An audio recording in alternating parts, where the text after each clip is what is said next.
Good evening, and welcome to the Cooper Union. In 1860, Abraham Lincoln's Cooper Union speech, right in this great hall, vaulted him into the presidency. So I am confident that tonight's panel will vault our next mayor into the mayorship. I just can't tell you who that will be. We're delighted to have such a turnout from our candidates. Today is Earth Day, and it is a fitting day for a forum to discuss sustainability. New York City is already positioned as a leader in sustainability, and sustainability education is how we will ensure New York's continued role as a global sustainability leader.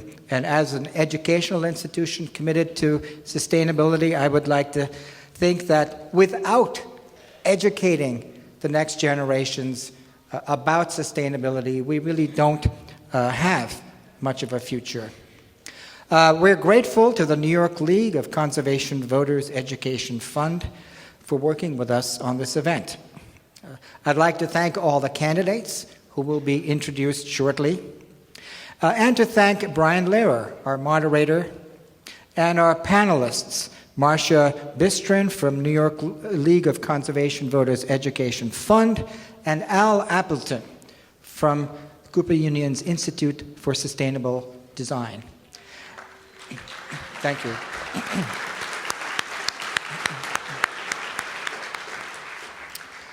And finally, I'd like to thank Cooper Union's Institute for Sustainable Design and its director, Professor Kevin Bone, for hosting this event.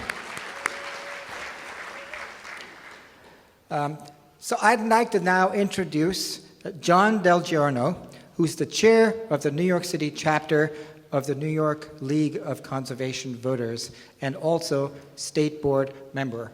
Please welcome John Del Giorno.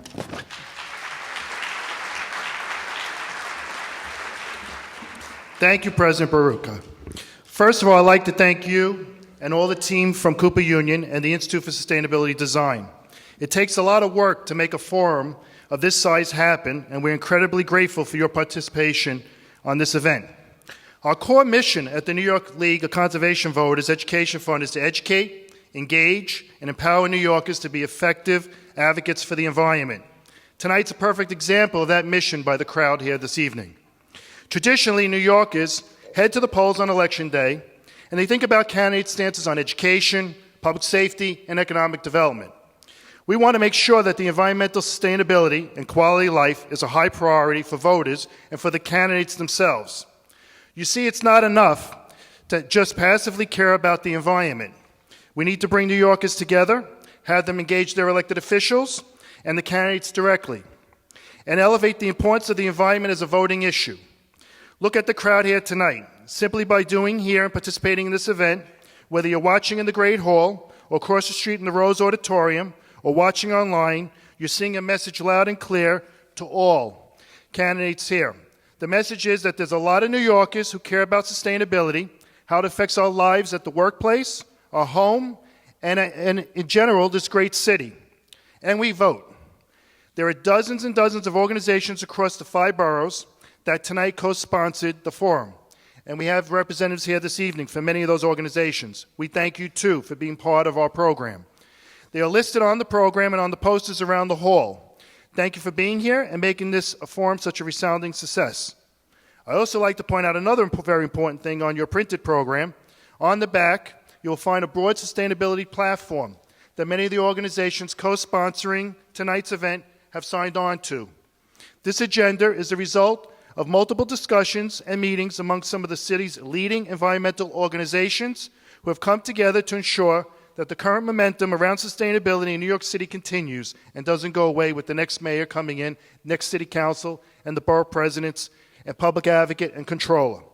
This agenda serves as a set of guiding principles that the environmental community is presenting to all candidates running for public office in New York City, today and beyond.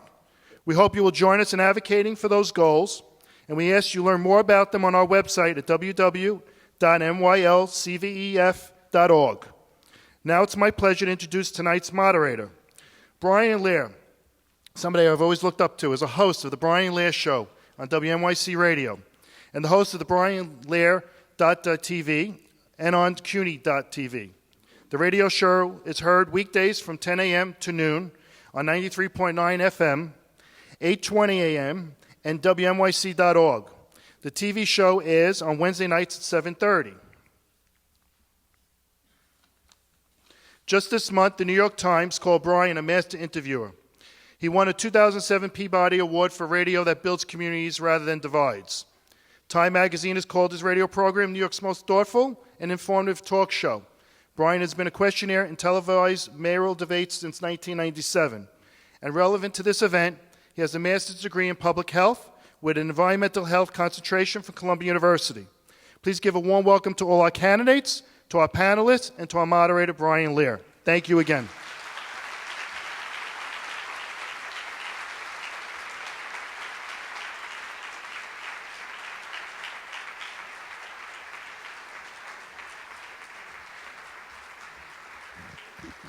Thank you so much for that generous introduction. First of all, happy Earth Day, everybody. This is a very timely day for this forum, obviously, and a sign of the interest that people have in the planet and in public health is that all 9 candidates who were invited accepted this invitation, and that hasn't happened much on the candidate forum trail.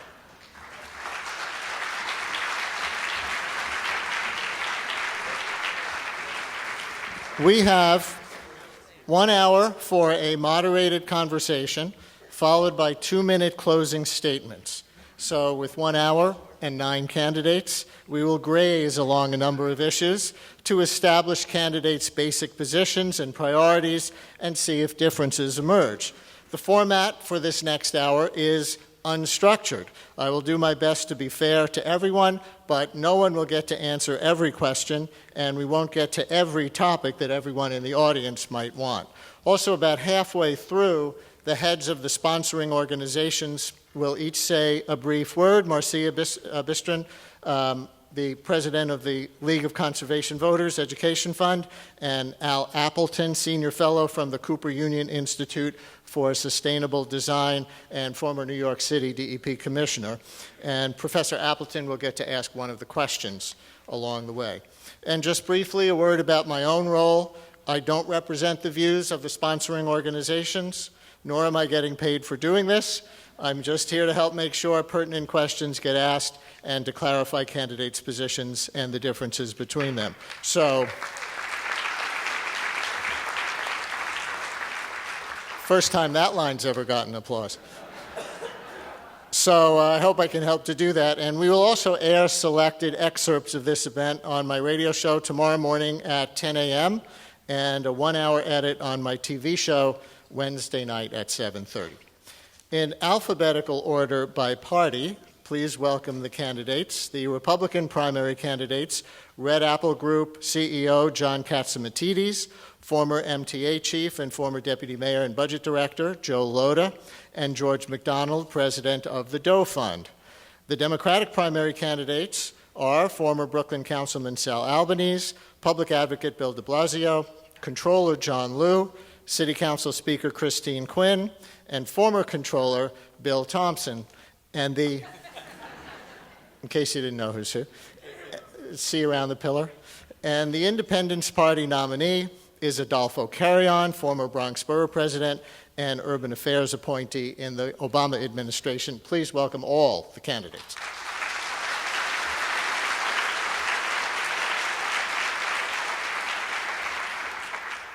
So to begin, does everyone believe, as a general principle, that man-made global warming is real and the city has a responsibility to consider carbon emissions in city policies?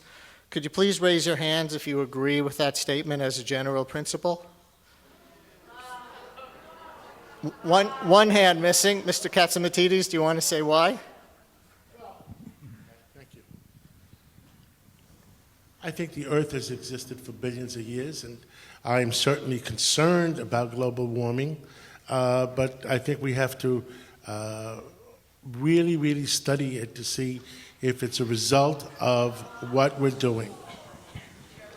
So for the rest of you, is there a numerical goal that anyone would give for reducing carbon emissions from the city during your term? Mayor Bloomberg boasted just last week, as you probably know, that carbon emissions are down 16% in the last 6 years. Does everyone have a numerical goal or estimate of what would be realistic in the next 4 years? Mr. Albanese, you want to start? Well, I'd like to see a 20% reduction beyond what Mayor Bloomberg has achieved during his tenure. And I've got a transportation plan which is very comprehensive, the only comprehensive plan out there, which basically includes fair tolling, which will actually impose tolls in areas where there are a lot of mass transit options, add tolls to those areas, and reduce tolls where there are a lot of mass transit options. And that would improve air quality, it would reduce congestion, and would make a big difference. We're also calling for an expansion of bike lanes in the city, and additional select bus services, particularly in areas that are underserved, so those people tend to travel by car.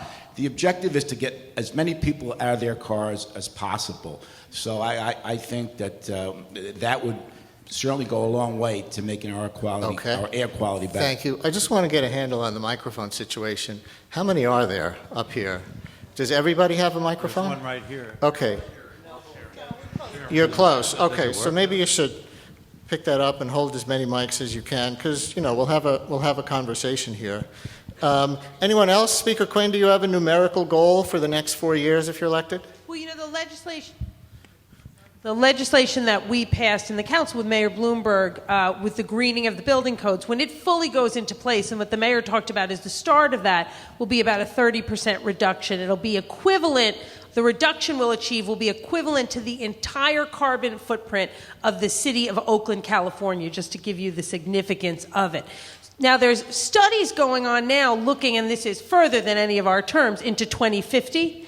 And some attempts in these studies would have the hope of reducing our carbon footprint by 80% by 2050. Now, we don't know if that's achievable, but that's where we need to be looking. That needs to be our goal, is to work with the folks who are doing those studies to get us there by 2050. And I'd like to try to achieve the 30% goal much earlier so we can expand from there. And Mr. Albanese mentioned his traffic plan as a central way to get there for him. How about for you?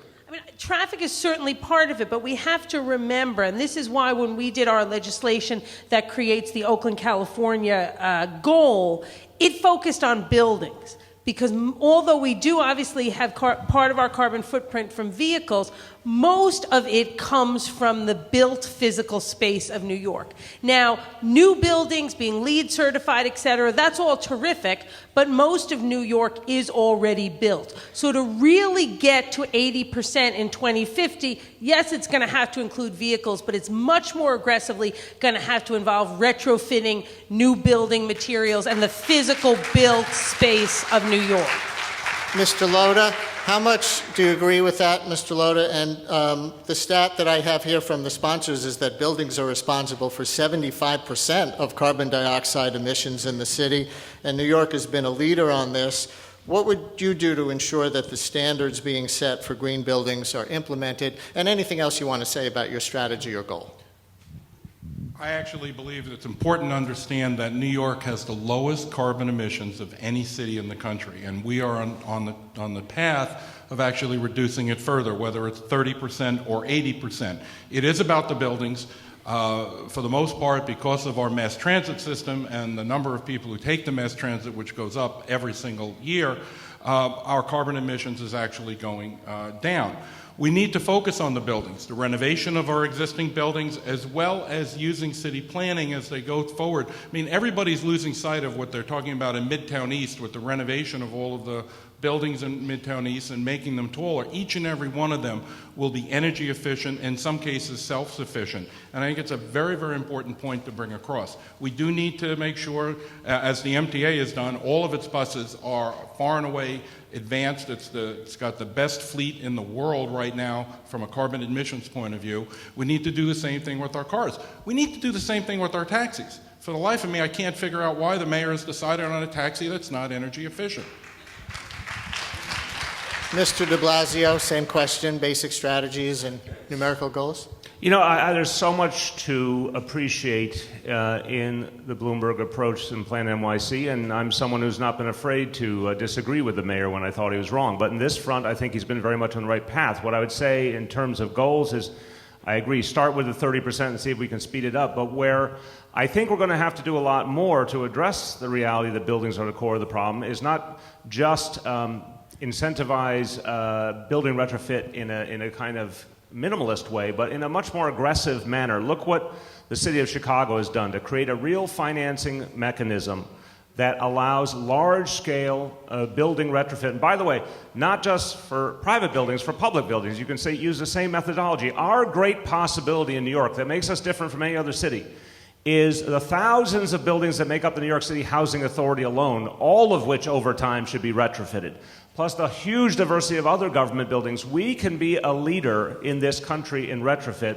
but only if we have aggressive financing mechanisms. And I think the other piece of the equation is the city playing a much more aggressive role in facilitating alternative energy development here in the city, starting with public buildings. Let me ask you a retrofit follow-up question, kind of, because the 1950s to 1970s buildings are often energy inefficient and they're undesirable for tenants anyway, with low ceilings and old boilers.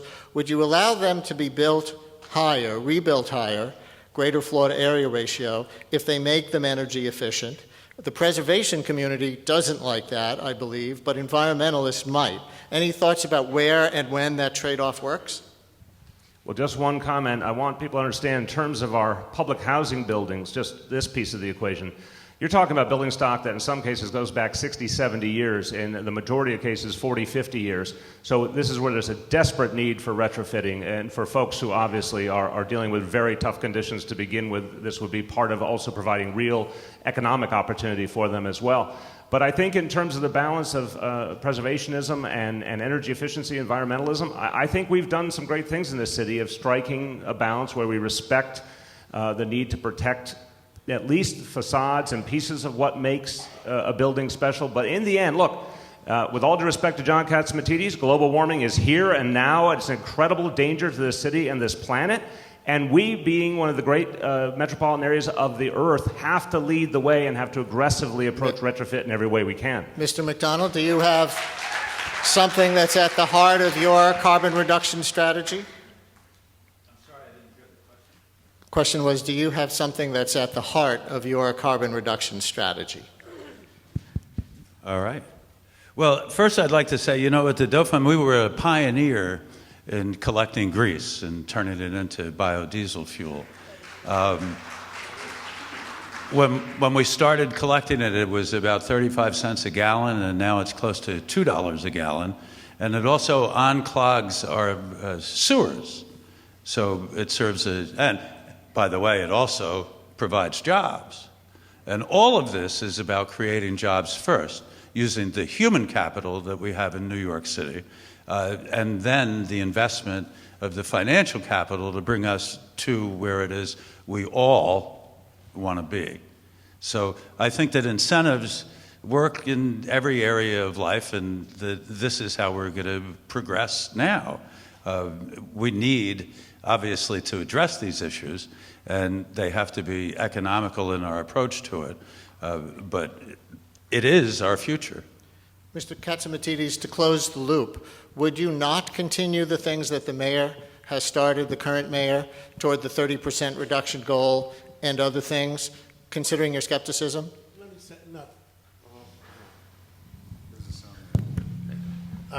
set the record straight. I personally am not sure about global warming, but we are doing everything possible to go towards that. We are building a biodiesel facility in Brooklyn. That's one of the largest biodiesel facilities in the country. So we're doing our part. We are doing our part in every respect. I believe we should move towards greater savings, greater carbon savings, but we have to be aware of cost of jobs. So I believe in doing it. We shouldn't take a chance that it may be right or wrong. We should do it anyway. Okay. How about nuclear energy's place in New York? Carbon-free energy, but with its own well-known risks. Is anyone here, raise your hands if so, is anyone here in favor of closing Indian Point? Raise your hand if you're in favor of closing Indian Point. Anybody? Speaker Quinn, how do we replace the energy? Well, we replace energy in a number of different ways. One, we aggressively continue to do energy conservation. Two, just last week we passed legislation to do a study which will give us mapping around where we can tap into geothermal energy. Three, we need to continue to move forward on other types of alternative energy power in the city and really redouble our energy conservation. But I think the idea of moving New York City to the answer to being reliant on nuclear energy is something that just adds another unsafe, dangerous energy supply into a system when we want to be moving to cleaner, safer energy systems. Mr. Liu, I want to give you a chance to talk about the heart of your carbon reduction strategy. Sure. I guess that allows me to answer a little bit of the first question. I think that I think that Mayor Bloomberg's Plan YC has been in most cases in the correct direction. I don't think, though, that the city has taken advantage of enough of the retrofitting opportunities out there that could have paid for themselves easily with the savings in energy costs. I've got a proposal out there called Green Apple Bonds, where we could borrow money on behalf of the city, pay for the retrofitting of certain facilities that are publicly owned, and actually pay off the additional interest cost on this debt many times over with the savings in energy costs. The calculations are good. The numbers are there. The city should have been doing that much longer ago. And as far as our carbon footprint is significant. I'm not sure about the comparison to other major American cities. We might be more efficient in our transportation, but I think with our old buildings and aging infrastructure, I'm not quite sure that would be the case compared to other more modernized cities. I do think, though, as a city, we have a responsibility to go beyond our city. And for example, we have exercised and utilized our pension assets to leverage corporate governance reforms so that we can encourage global conscientiousness with regard to climate risk, and we've been a very full partner. I know Bill Thompson and I, we have been controllers and board members of Ceres, which is an international organization that tries to use institutional assets to fight climate change. To answer the question of nuclear energy, I think it's great for us to say, let's get rid of the nuclear power plants, but they produce a huge amount of the electricity and the power that we in the metropolitan area do rely upon.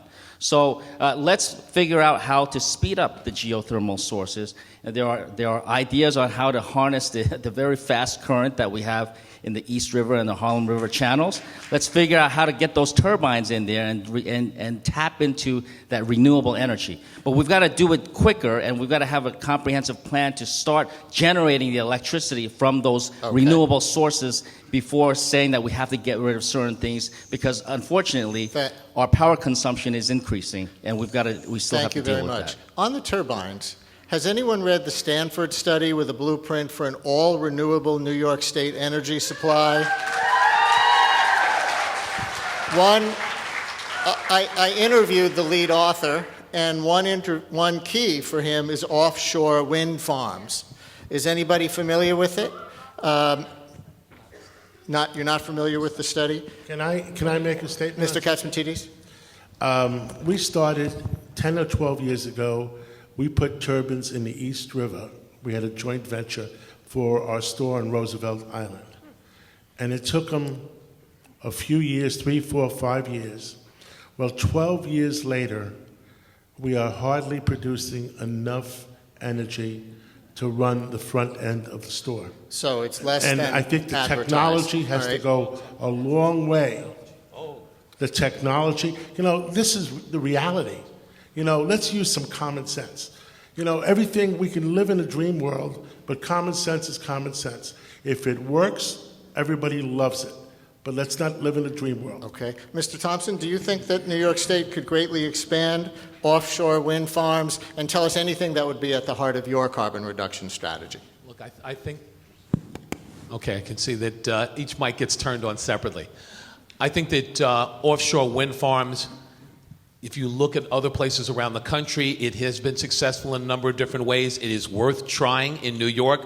Obviously, if you look at what's occurred in Long Island and the discussion over that, there's been some objection to the aesthetics. I think New York City probably is a perfect place to be able to blend the aesthetics as well as be able to look at the possibility of expanding wind power and the use of it in turbines in the city of New York. So yes, I would be in favor of it. When you look at reduction in carbon emissions, and it's one thing Bill de Blasio had mentioned it, but I believe that that's a place that New York City and New York City government and the buildings that we have should take the lead. It is a great opportunity to be able to lead by example, as they would say, to be able to reduce the emissions from our buildings, to be able to create greener facilities, but also it is, if you look at New York, most of the materials that you are importing these days and bringing in from around the country and around the world, it's a great opportunity to grow jobs in the city of New York, to be able to have those jobs produce the materials that we need in New York City. So I think a combination, sure, of additional mass transit in a number of ways, but also being able to look at reducing our carbon emissions in retrofitting our buildings and be able to create the jobs that we need. It's a great combination. And Mr. Carrion, the heart of your carbon reduction strategy? Well, thank you, Brian. Let me. Somebody has to go last. Yes, yes. They say the last shall be first. That's biblical. Let me first thank you for this and for the opportunity. I think New York is in a very unique and historic position to lead in this area.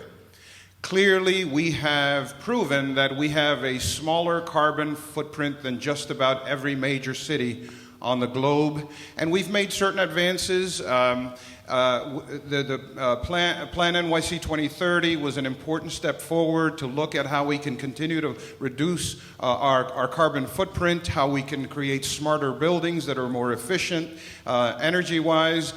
We've started the steps toward creating a smarter transportation system that's more efficient, smarter, more efficient fleets for our public agencies. I think we need to take a major leap forward with taxis. I think we need to continue to take a major leap forward with buses. I think that we need to work with the building industry, with the real estate industry, to look at new construction, let alone the retrofitting of the old the old buildings that produce a lot of carbon.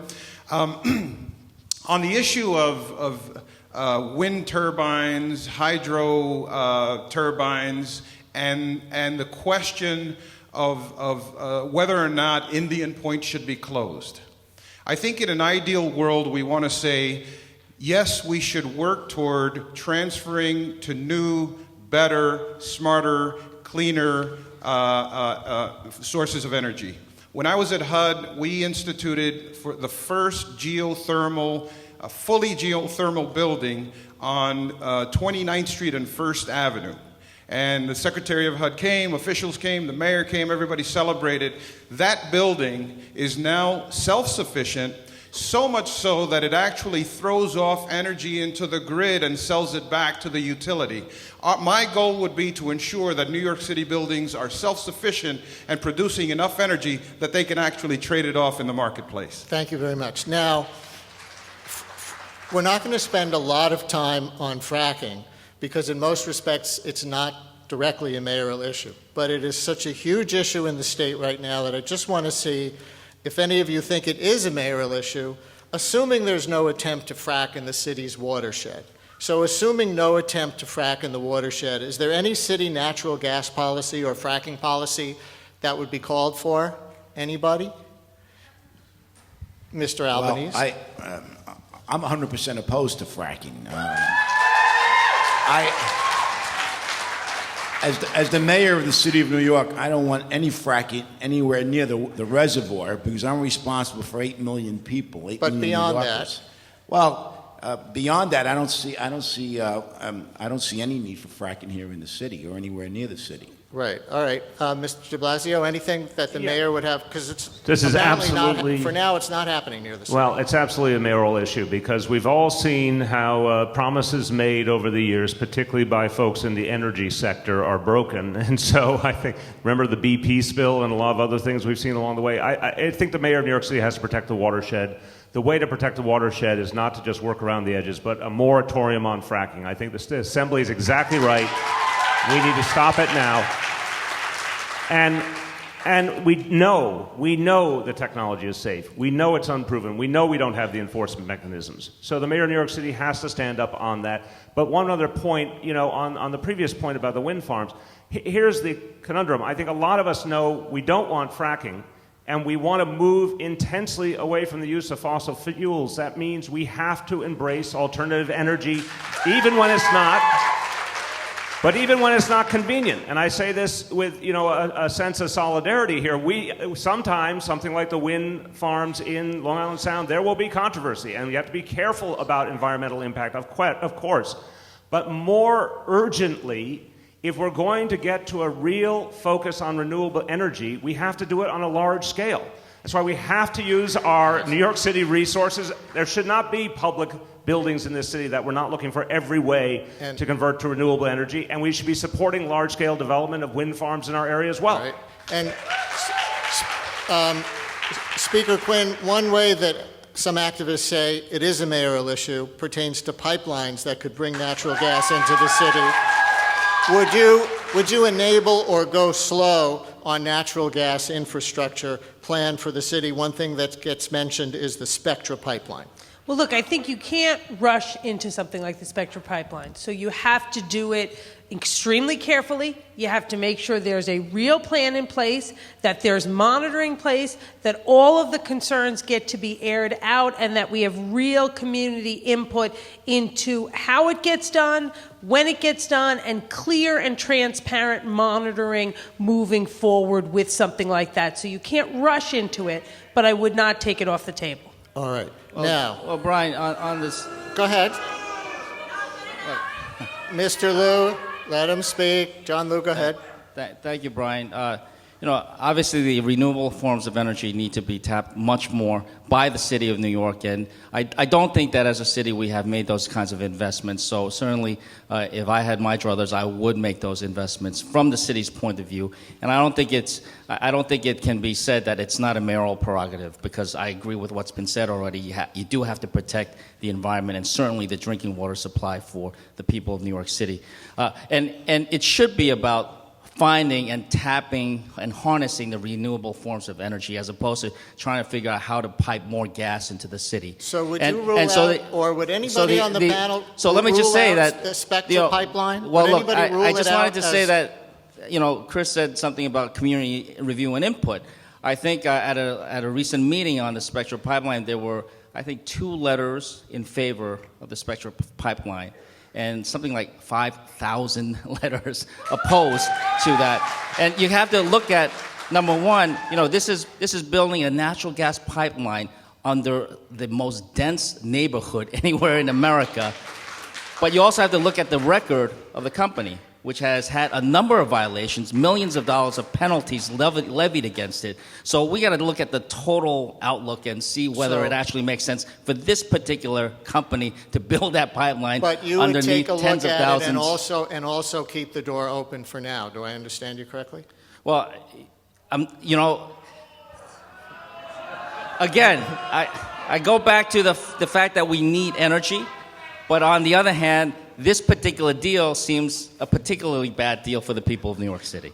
All right. Now, the problem from with gas that nobody talks about is it has a tendency to explode. And putting it into a dense populated area, I think, is not smart. Thank you know? very much. And you got some applause from the crowd that time. So either from global warming or from whatever, Sandy and Irene, with their billions of dollars of damage and everything else, happened close together, and there is widespread concern that the flood zone is moving further inland.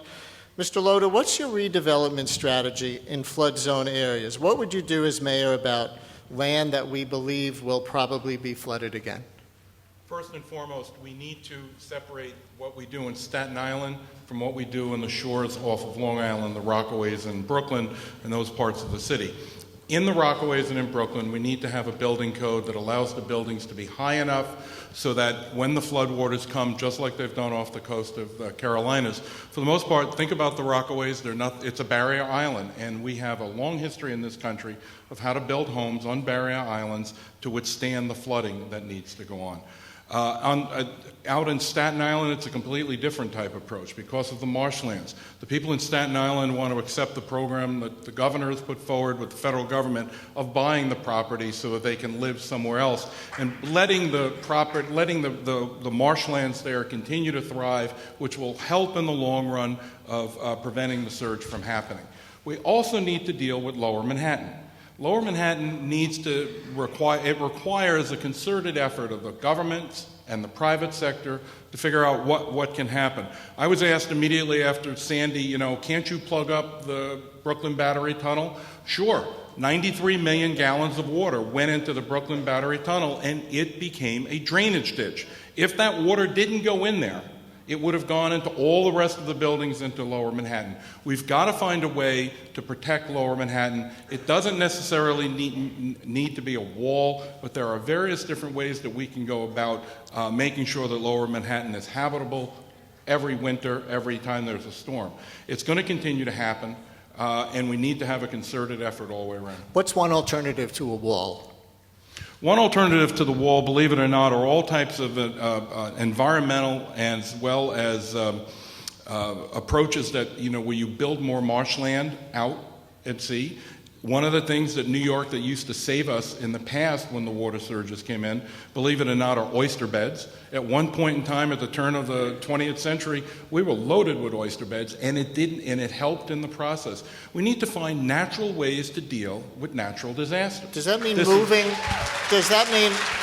mean moving development back from the shoreline as the only way to allow those marshlands to grow? I'm not sure. I don't think it does require that to happen. Marshlands can be on either side, and it can also be farther out so that it gets captured sooner before it gets to Manhattan. We have a problem because our transportation system, our car-based transportation system, thanks to Robert Moses, surrounds the entire island. And it puts us at an awful disadvantage in trying to deal with this problem. Mr. Thompson, do you like Governor Cuomo's downgraded buyout plan, offering post-Sandy values rather than pre-Sandy values to move some homes and businesses away from the shore? Yes, I do. I think that as we've looked at people in Staten Island who have opted in, who have said that this is what they want, I think it makes sense. So, yes, I think that's a good idea. I think that creating and giving people the choice and giving communities the choice to be able to say, we don't want to live with this, I think that makes sense. I think if you look at the larger,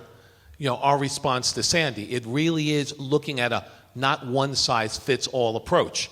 If you look at, as you point out, at Staten Island, the response in Staten Island and how we rebuild, what materials we use to rebuild, so many things as we look at Lower Manhattan and other places. What code are we going to employ? How are we going to, our boilers, again, going to be in the basement along with the electrical panels? There's so many things that we have to look at and do things differently.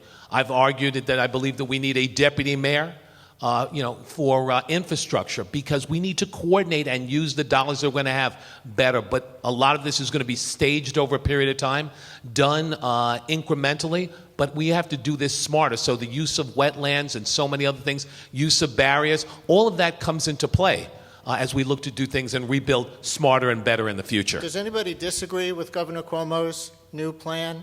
What? Is there unanimity on that for the moment?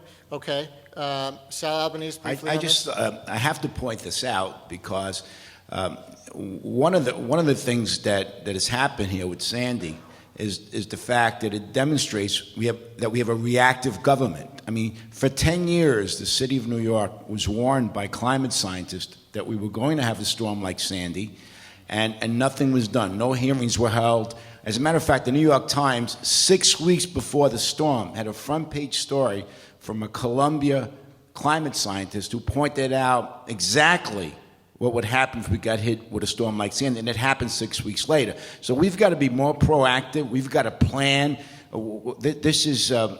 We operate in a crisis mode, and I think that we have to plan not for 10 years ahead, but 100 years ahead, and look at the ways to preserve our coastline, natural barriers, artificial barriers. Everything is on the table, but let's plan. Let's not do what we did for the last 10 years and then act surprised when we were warned by so many different people. So let's become proactive as a city and as a government, and that's what I plan on doing. Thank you. We're about halfway through the moderated part of the discussion, and I want to get some reflections on what we've heard so far from our sponsors' representatives. Marcia, forgive me, is it Bistrin or Bystrin? Marcia Bistrin and Al Appleton. Marcia. So a word from your sponsors here. I just want to say a few things because I think this audience came to hear you, not me. And I think what brought together the groups, the partners that developed the agenda that's on the back of your program, is the importance of New York City continuing to have a comprehensive sustainability agenda, an agenda that is integrated into the broad economic development agenda of the city. One can tweak Plan YC, but I think everybody in this room wants a comparable agenda with the next mayor. And you all aren't going to have a chance to tell them everything you want to do in the next 45 minutes. So I have an offer to make to you. This Friday, we're going to be sending out an email to our membership, which is large, and everyone who came to this event. And we're going to provide them with your website. An opportunity for everyone on our list to take a look at your website and see how full your sustainability agenda really is.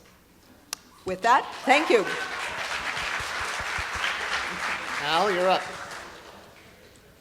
Well, one of the things I think is important to understand about sustainability is it really represents a new economic strategy. Typically, we debate economic development as how much economic development we can get for sacrificing how much of the environmental resource. The future is going to be how to use the environmental resource as a basis of the new economy. And the city has some very good experience in doing this. The city's water conservation plan, the city's watershed protection plan, the Staten Island Blue Belt, the Second Avenue subway. But when sustainability has worked for the city, it's been what I would like to call industrial strength sustainability. For example, the fossil fuel is clearly something of the past. Green energy is the future. So why are we even talking about, what are we going to do about fossil fuel? Why are we worrying about, what we heard in the Indian Point discussion? Well, how do we replace this power? Well, no one is going to ask that if Indian Point has an accident and 135,000 New Yorkers die from the fallout. So where is the boldness, where is the intellectual strength approach to restructuring, as Marcia said, the city's economy around sustainability? There's some very interesting pieces in the discussion, pieces about building, pieces about green energy, pieces about transport. But where is the essential institutional commitment? The piece about planning was very interesting. You look at the debate on the barrier islands and Staten Island, no one's running that debate. There's no institutional capability in the state of New York that is essentially running that debate on what are we going to do. So I guess to put it the way you would put it, Brian, is how many people are committed to an industrial strength approach to sustainability, and how would you go about identifying the opportunities for it? An industrial strength approach. So can we do this in 30 seconds each and go so that we don't spend the rest of the time answering the one question? But I think he wants a little bit from everybody. So is there a core there? We'll just go down the row. Mr. Thompson? looking at an industrial strength sustainability plan. It is looking at what is happening around the world, seizing the best of that and bringing it to New York, making the commitment and making the resources and the dollars attached to it so that it can be accomplished. That's what, would create a industrial strength sustainability situation in the city of New York, and having the mayor of the city of New York stand fully behind it and in front of it and pushes people to make sure it gets done. That's how. Speaker. Industrial strength, or we could call it Plan YC on steroids, maybe, means one thing. One, no steps backwards. Two, seizing every opportunity we have as the city of New York to any big projects, all planning, all economic development, everything we're doing in our city-owned spaces and institutional buildings, asking the question, how can we do this in a more sustainable way? If we're building a new school, how can we do it in a more sustainable way? If we're buying food for our schools, how can we do it in a more sustainable way? And how can we use the city's massive market power? I'll just give you one fact. New York City is second only to the United States military. It's the second biggest institutional food purchaser in the world. You use that food purchase power in the marketplace, you're going to change the food marketplace and move it to more sustainable. And what we do here, it'll create raise the bar for the rest of the country. And there's any number of other examples that I can't possibly go into in 30 minutes because Brian might hit me in a second, beyond the food one, but just as one example. And also, I'll just say one last thing, going through the laws and scrubbing anything in the laws that's anti-sustainability, as we've done in the council already. Mr. McDonald, go. I couldn't agree more about the buying the food here. We should grow it here. We should buy it here. We should use it here. We should use the economic power of the city of New York to our benefit. If we have to pay a few cents more for applesauce so that it's applesauce from New York instead of from some foreign land, I think that we should do that. Because we would be able to employ somebody who would be unemployed to make that applesauce. So if it's a couple cents more to make it here, and we get the added value of employing somebody, of having a factory here, well, that's just common sense. And I would say, ladies and gentlemen, the future of all of these issues that we're talking about is the future of workforce development in the city of New York. We have to train people to do these jobs. That's a fantastic opportunity for the city going forward. John Liu. Look at the challenges that we have. Well, so we get a little bit of time here, so I just wanted to expand on it just a bit. Look at the challenge. Look at the opportunity that we have. See the challenges, George. We all see the challenges. Thank you very much. I'll take my 30 seconds. Thanks for turning my mic on. I think all this is great, and I certainly support it. But we also do need to have some very concrete plans in the near term. And that does include retrofitting our public buildings, giving incentives for private owners to retrofit their buildings. But I do envision a period of growth in New York City as, we do have population increase that's coming to New York, continuing to come to New York. So in our construction and development plans, the green concepts should be employed in every one of those new developments, new building in the city. And I think somewhere along the discussion of all this, the wind turbines and possible hydro turbines, have we forgotten about solar energy? Because I think that's still pretty viable. Let's get solar panels on all of our buildings. All right. Mr. Loda, industrial strength. I'll keep it to 30 seconds because I agree with everything that's been said prior to this. One of the things that's missing in New York is right now the leadership necessary to get it done. The mayor deserves a lot of credit for putting the Plan NYC program out, but that was the first step. And the next step is, who's in charge of that program? The city of New York is structured in these silos with all these different agencies, and each one of the agencies are involved. You need someone in charge. Who's the commander? Who's the incident commander? The reason why the city failed during Hurricane Sandy was the fact that there was no one person in charge. We need to reinvigorate or create a program, not just the small office of sustainability, but somebody at a deputy mayor level that understands that we need to get this done and get it done now. Thank you. Well, I guess, Al, in response to your frame, I don't think we're anywhere near industrial strength. I think the tools of city government are being fundamentally underutilized if we're going to address our environmental challenges. The fact is, if you start with the biggest supply of public buildings, of any city in America, and yet the progress we've made on retrofitting has been quite modest because we haven't put a financing mechanism in place. That's the difference between now, where we're making incremental progress with a good vision, versus what industrial strength would look like is a very transparent process of showing the public regular numerical goals of how many buildings we wanted to retrofit and how we were going to pay for it. I think the same is true of solar development. I think the same is true of recycling. I've been involved in the fight for electronics recycling, for recycling in schools. I mean, the schools along, I passed legislation to have recycling coordinators and tracking and all, but we know we're so far away from what we could do with recycling in our schools. So I think the fact is, the Bloomberg plan was stage one. Industrial strength is a city hall committed to constant material improvement in our efforts to create a clean environment and every use of every government tool we have. Thank you. I think we should continue to work on alternative energies. I'm all in favor of it.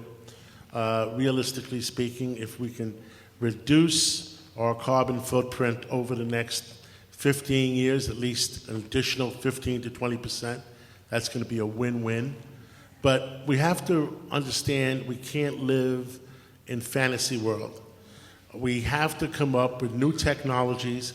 We have to work towards creating new technologies to help us take us to the next step, because solar energy, no matter how much, wind power, no matter how much, it's not going to work to supply most of our energy. And we have to live, I like to live in the real world, and I have 10,000 families depending on me for a paycheck every Friday. All right. Thank you. Mr. Kayan.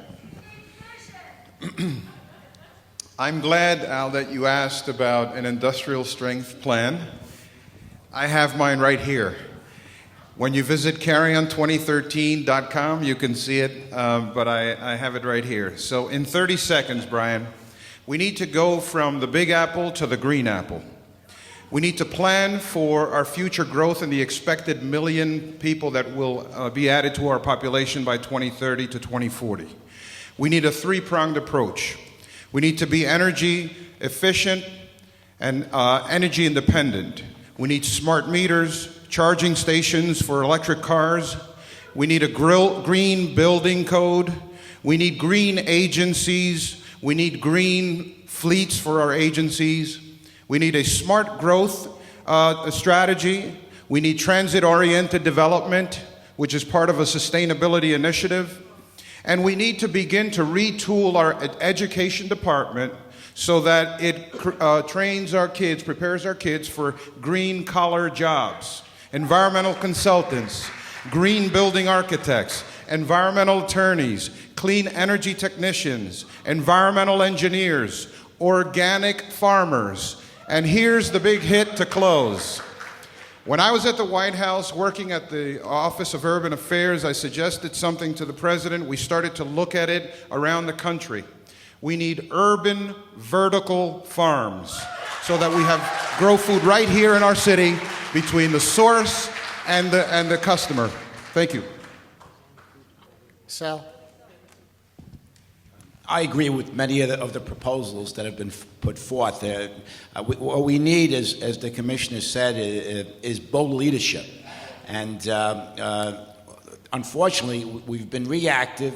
We've not done anything about any of this stuff. I think the way all of the suggestions about alternative energy, we need solar, we need wind, we need electric cars. That will eventually get us to close Indian Point and other nuclear facilities by using by using these options, by putting them into place. We know what works. It's being done around the world. We need to do it here. I mean, I just spoke to a constituent the other day, a former constituent, who was trying to put a solar panel on his house, and he has to jump through hoops to get that done. It's insane. We should be motivating people to go solar instead of giving them a hard time. And why are we at 15%?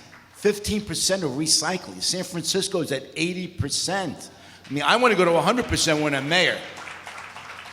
And some of my colleagues have been in government for many years. I left in 97. I've been in the private sector for 15 years, and recycling has gone backwards. So let's get on this. Let's do what has to be done. 100% recycling. Phase it in over a period of time. Thank you very much. New topic, parks. Our incredible urban density underscores the need for all New Yorkers to have access to open space.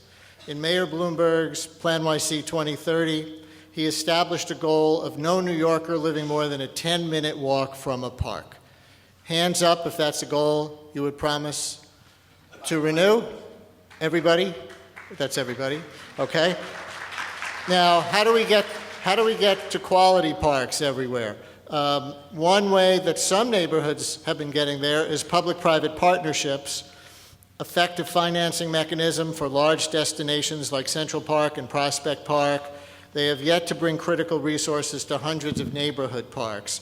Mr. Carrion, is there a way to leverage more private PPP financing for neighborhood parks in outer boroughs, or how else would your administration pay for parks? I think there is a way to create these P3 models or apply them to all of the 5 boroughs and ensure that every park and every neighborhood across the city has a quality park. I think one of the goals that the mayor has to establish is that there should not be discrimination in the quality of parkland across the city. And that's very important. Every borough has industry. Every borough has a chamber of commerce. Every borough has industrial partners. Every borough has retail partners. I think all of those partners should be employed in ensuring the quality of the parks, the programming in the parks. How do you get them to pay up? Is it the mayor's bully pulpit? Well, I think, look, we've tried the business improvement district model for our commercial districts. I think there could be a park improvement type partnership with businesses, because they're stakeholders in the quality of the lives of the people and the children that are being raised in those neighborhoods. So I think we have to really think outside the box. The other thing, though, is that the city has to make a strong commitment to ensure quality parks in every single neighborhood.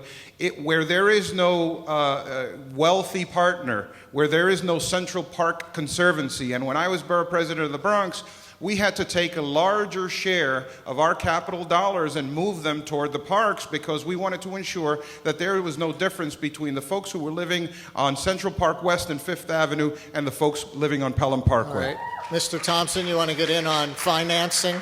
Yeah, it is crucial that as we look at P3s, and they work in some of the parks, as you point out, in Central Park and Prospect Park and others, there's a constituency that wants to add money, that wants to help grow that. In neighborhoods across the city of New York, in poorer parks, it really is they're being treated as second-class citizens in those parks, and that is wrong, and we cannot allow that to continue.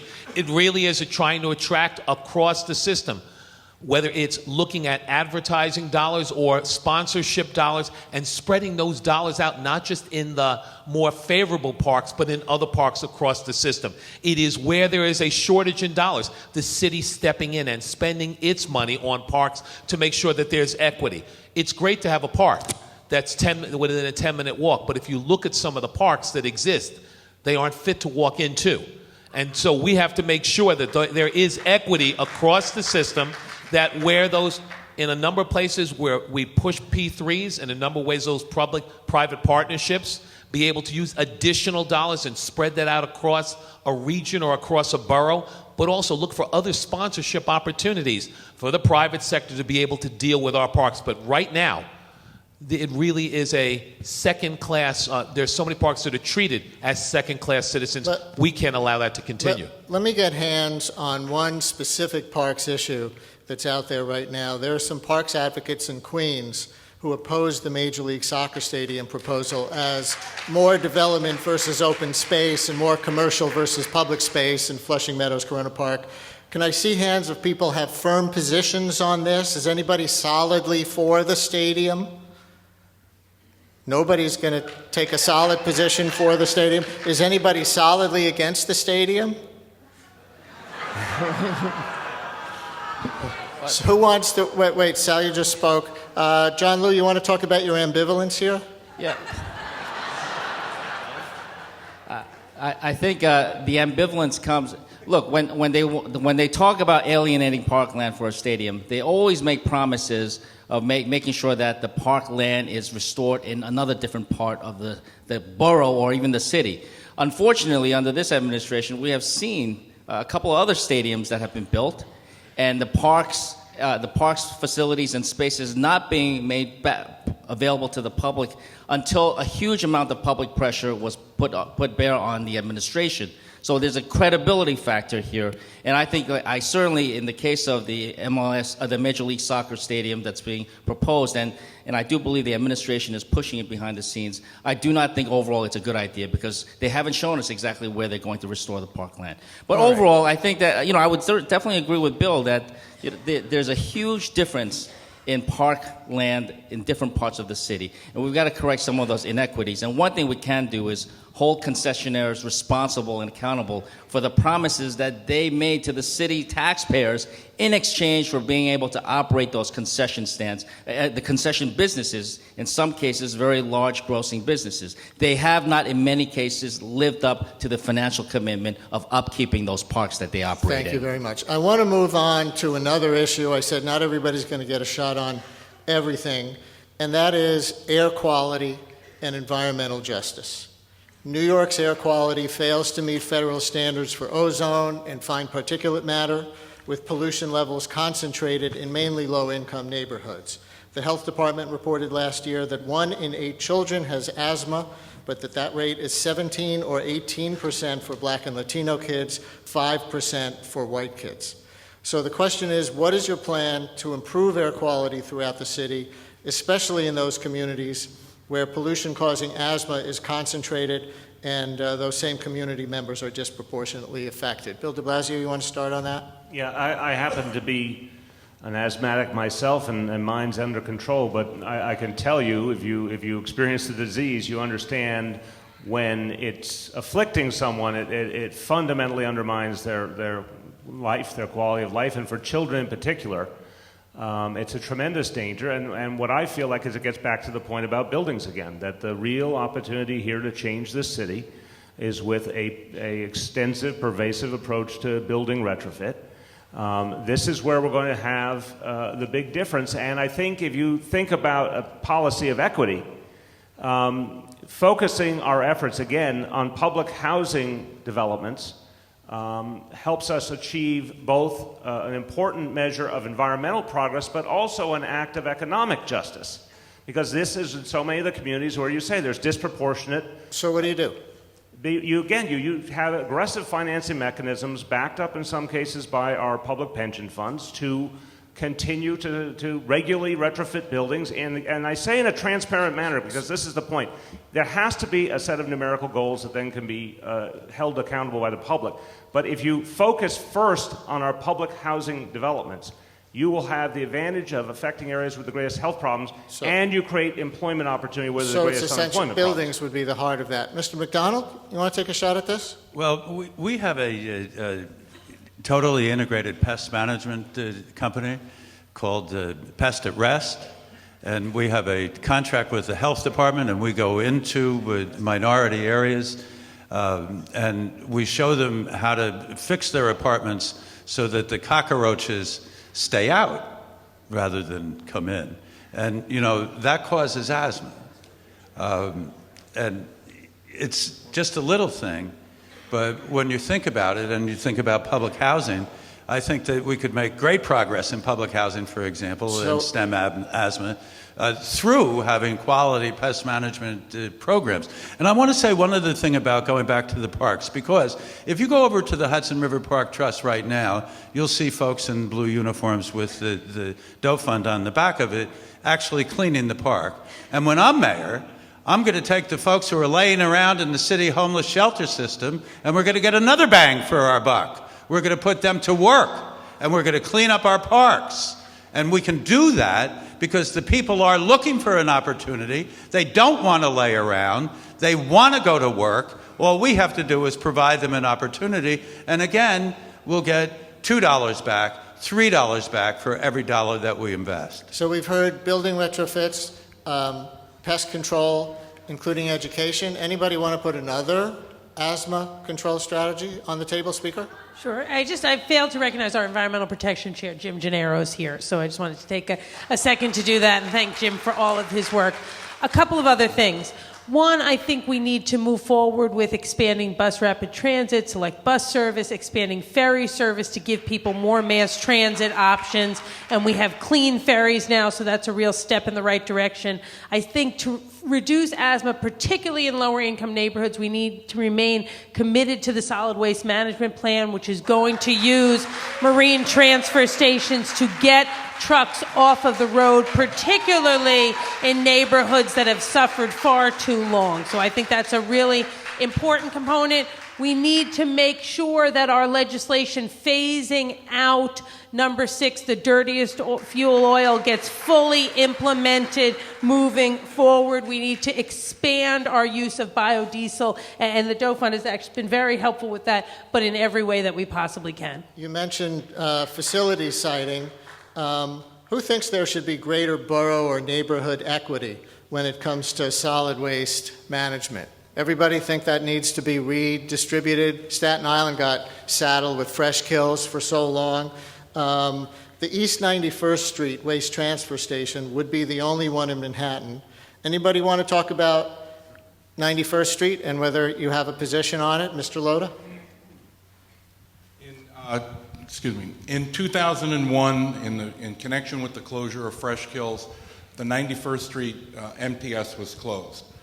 It was determined that each borough would be on its own, and each borough is on its own. Manhattan's garbage, however, from 2 p.m. to a.m. to 4:30 a.m. in the morning, its garbage is taken through the tunnels to New Jersey, where it goes to a waste management plant. It is wrong to open up the 91st Street MTS again. It is an environmental hazard to put it there. There are 12 sanitation districts in Manhattan. 5 are going to go out through the MTS, and the remaining 7 we're going to still continue to go to New Jersey. It is 5 times less costly to do the New Jersey route, according to the Independent Budget Office, who I have never been a friend with. Anyway, just telling you that given where the costs are, we should do something that's environmentally sound. Putting garbage trucks through a park where 70,000 public school children go to play each and every year and each and every week is wrong. There should not be trucks going through there. Okay. And it does not. It is in no way, shape, or form environmental racism, as other people have said it is, because the fact is Manhattan garbage isn't going to go to another borough. It's going to New Jersey. Great. Mr. Thompson, do you have a position on 91st Street? I have been out to the site, as a matter of fact, a few weeks ago, and took a look and looked at the ramp between that would cut asphalt green in half. I've spoken to the residents of some of the housing authority developments that are out there also, and I have to admit them, and also looked at the flooding that occurred at that site and the cost escalation. Am I at a final position? No, but I will say that the more I see, the more I go out and take a look at that site, the more concern I have. I have major issues with the site right now, but at the same point, when you look at borough equity, you can't say just no. You have to look at other sites. And I think right now, that is one of the things that I'm doing also. Anybody leaning toward it as of right now? Leaning Nobody towards leaning it? toward 91st Street? I'm beyond leaning. I'm there. You're there. Yeah, You I'm said there. that before. Yes. I'm there. I'm against it, and my 2 grandchildren play on asphalt green. The great mayor, Fiorello LaGuardia, once said about delivering municipal services that there's no Democratic or Republican way to pick up the garbage. So we just heard a little taste of how true that is in 2013. On another aspect of that, Mayor Bloomberg made a State of the City address promise this year to double the city's recycling rate to 30% by 2017, which was an interesting choice of date because it kind of puts it on one of you guys, probably.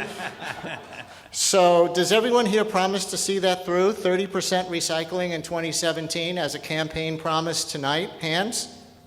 It's too low. Okay, everybody was talking about that earlier. You can get it up even higher. And he's had a lot of success in the last few years, so it looks like, actually hasn't, it's only at 15% now. It's very low, but you can get it higher. Brian, just to be clear, there has to be a real commitment to electronics recycling, which I don't think has been. There has not been a commitment to composting, which we can do in this city. No. And I think we have to be clear. The mayor, I give him a lot of respect for environmentalism, obviously, but he's been on again, off again about recycling. It's undercut the momentum of our recycling program. So not only do you need a 30% goal, you need to stick with recycling so it can actually build momentum, and it has to pervade every part of our society, including electronics, including in public buildings, including composting, make it a way of life, in fact. We're going to run out of time soon, and I want to make sure that I get to a question on regulation. And I'm going to start with the Republicans on this and Mr. Carrion. As a general principle, the National Republican Party often criticizes environmentalists as anti-business and as overly chicken little on the resilience of the earth. In the Republican presidential debates, denouncing the EPA was a staple. To what extent would you share that view? Would you say you share that view, Mr. Loda, as it pertains to New York City? I don't share that view whatsoever with the National Party. I not only disagree with them on social issues, I disagree with them on environmental issues. And I think the party itself has lost its way tremendously. It was President Teddy Roosevelt who created the national parklands. It was, believe it or not, Richard Nixon who created EPA. The fact of the matter is, done properly, environmental and efforts and sustainability can also be about new jobs, new technologies, and expanding the economy. That's the absolute direction we have to go in. Mr. Katsamatidis, same question. I believe the New York City Republican Party is different than the National Party. I believe in recycling. I believe we should do everything for all our elders. We should do everything for all our people. I've urged the Republican Party to have their own caucus in the entire Northeast. And Mr. McDonald? I'm interested in being mayor of the city of New York, and I'm not interested in leading any political party. I believe that the record that I have over these past 25 years demonstrates what my political philosophy is, and that's about empowering people, creating jobs, and certainly we've recycled human beings, and during the process of that we've made large parts of New York City cleaner and safer. Okay. So that's my party. So, Mr. Carrion, as no longer a Democrat for this race, somebody who was seeking the Republican nomination and running as an Independence Party candidate, I'll assume you agree with the general thrust of what we just heard. Are there any environmental laws or regulations that you think are currently too onerous on city businesses, or that should be scaled back because they're excessive in any way? Brian, this is precisely why I'm running as an independent, because for too long, politicians have been pandering and have been playing to party loyalty and party dogma and not to where the people are, which are far ahead of the politicians. The public policy needs to be driven by the public interest. And as it relates to environmental policy, our goals should be sustainability, energy efficiency. It should be about ensuring that we build a better city that is more sustainable, user-friendly, and prepared for future generations. And you know what? There is an economic development element in this that cannot be missed. We have the opportunity to create new industries that are in fact global industries, and we have the ability to create an economic engine that can absorb a prepared workforce that we can deliver from a reformed New York City school system. No environmental regulatory overreach in the city that you would I think that we identify. need to continue to build a sustainable city and make it user-friendly for people and certainly for the environment. All right. The very final question will be on transportation before you get your closing statements of 2 minutes each. And I wonder if I could see hands.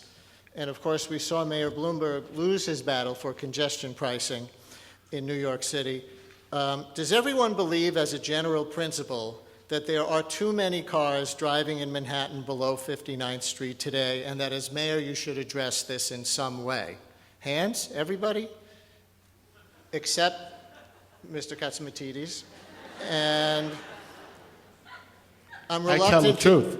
Say again? I tell the truth. And I'm reluctant to even mention the word well, what is the truth? The truth is it doesn't matter, in your opinion. The truth is the current... Well, I don't necessarily tell the audience what they want to hear. That's Okay. the truth. And I'm reluctant to even mention the word bicycles, but without debating specific bike lanes, can I ask for hands on this as a general principle? Who would like to have more bicycle commuting than we have today by the end of your first 4 years? Bicycle commuting specifically.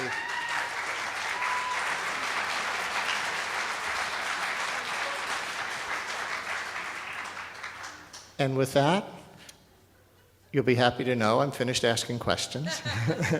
And we'll go down the row and you can do closing statements. And since we always start alphabetically at one end or the other in these forums, why don't we start smack dab in the middle, Mr. Loda, and we'll go around that way.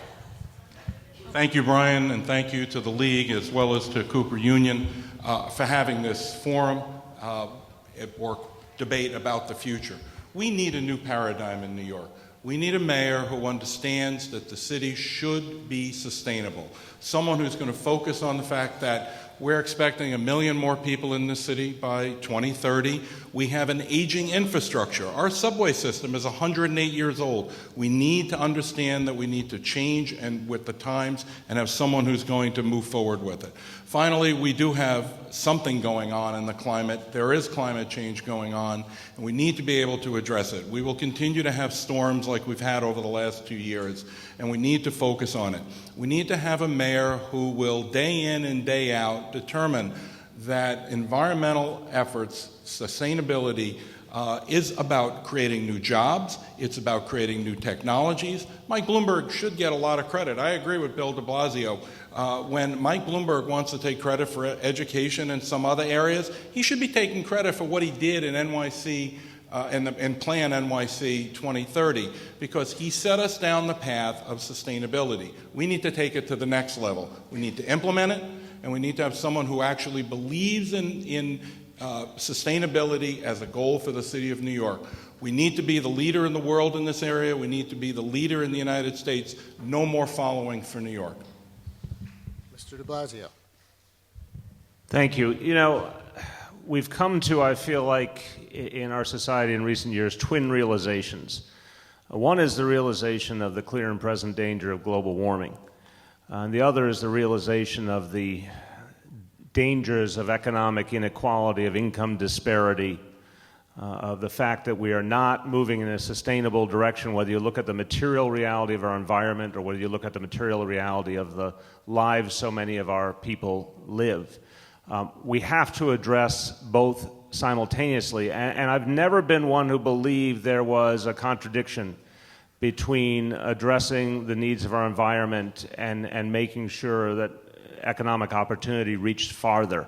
In fact, when you look at the kinds of opportunities we have today, the things we have to do, whether it is building retrofits, whether it's restoring our wetlands, whether it's expanding recycling programs, all of the things that would fundamentally improve our environment, a wide-scale use of renewable energy here in our city. All of this will take an assertive, strategic role from government, but all of it has the advantage of not just creating jobs, but being able to create jobs and opportunity in every kind of neighborhood, in every borough.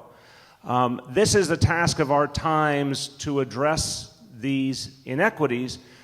This is what we've come to understand is a kind of danger that we haven't seen before. We know the environmental danger is literally one we've never seen before. We've come to realize that economic disparity, economic inequality has created a tear in our social fabric that, if not addressed, will be a danger such of a magnitude we've never seen before. We have to address them both together. And look, we know we created an industrial economy that's slowly strangling us, and we also know we've created, sadly, inequalities in that economic system that are giving so many people less and less chance of opportunity. Why don't we address them together? That's the mission of our times, and I think it's a mission we can achieve here in New York City. Thank you.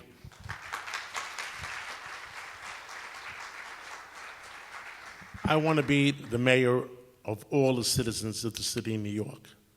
There's a lot of priorities. All the things I've talked about tonight are not theories. There are true experiences that I have gone through. The most important thing in our city is safety, not to give the streets back to the hoodlums, safety from terrorism, education for our students. Our education system needs fixing.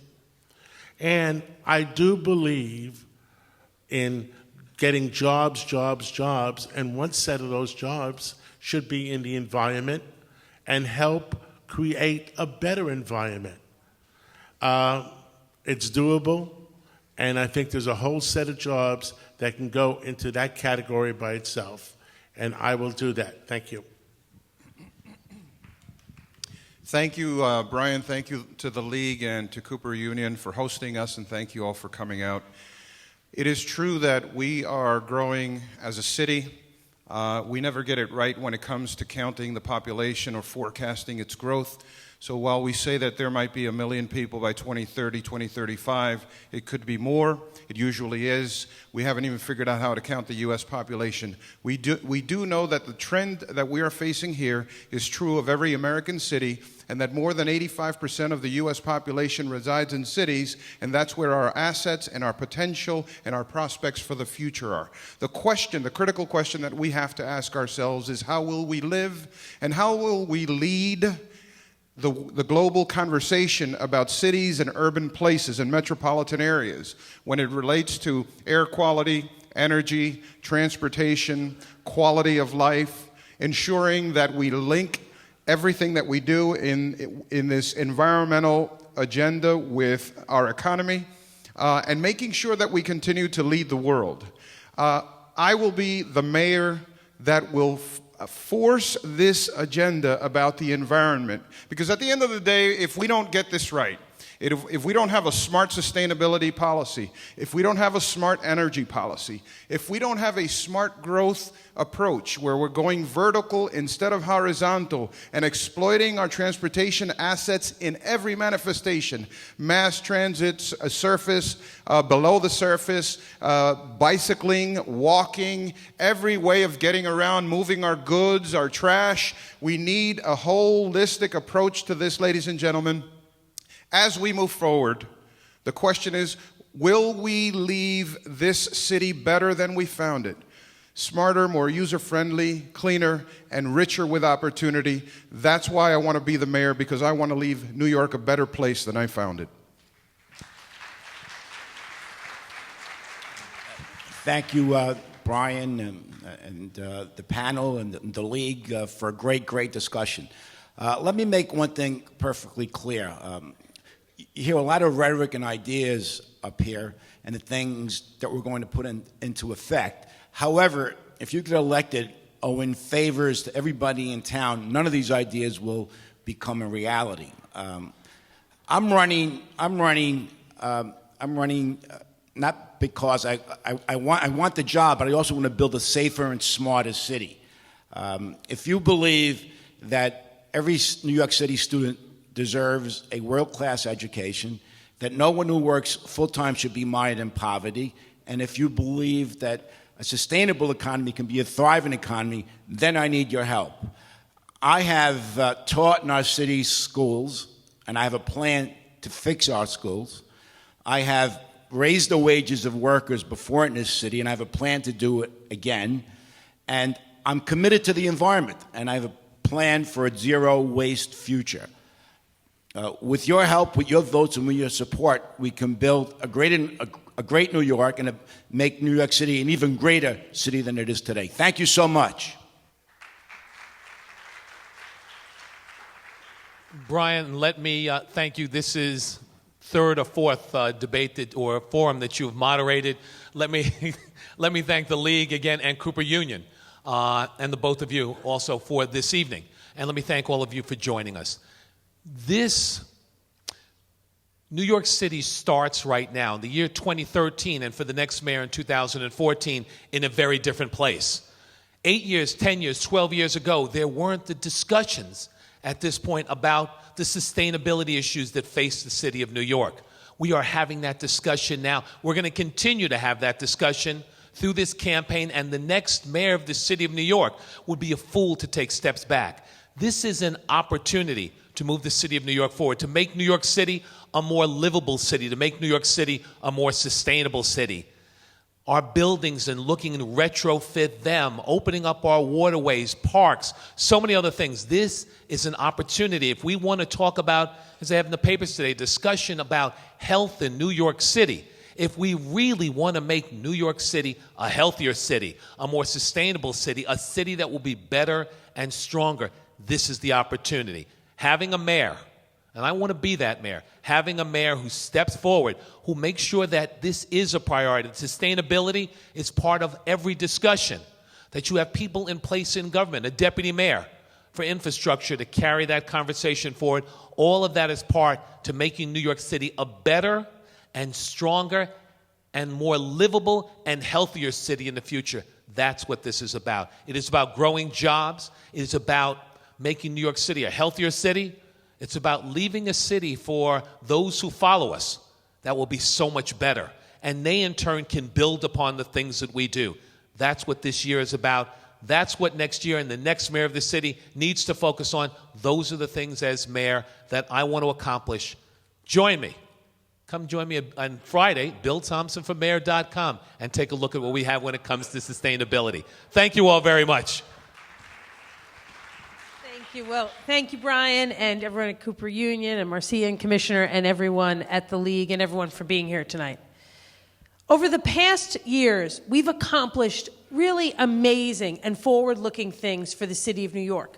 We've made the city of New York an environmental leader. We have Plan YC. We got the Solid Waste Management Plan, which was stuck for decades, passed into law. We passed legislation in the City Council expanding recycling. We put in place the first municipal brownfields program anywhere in the country.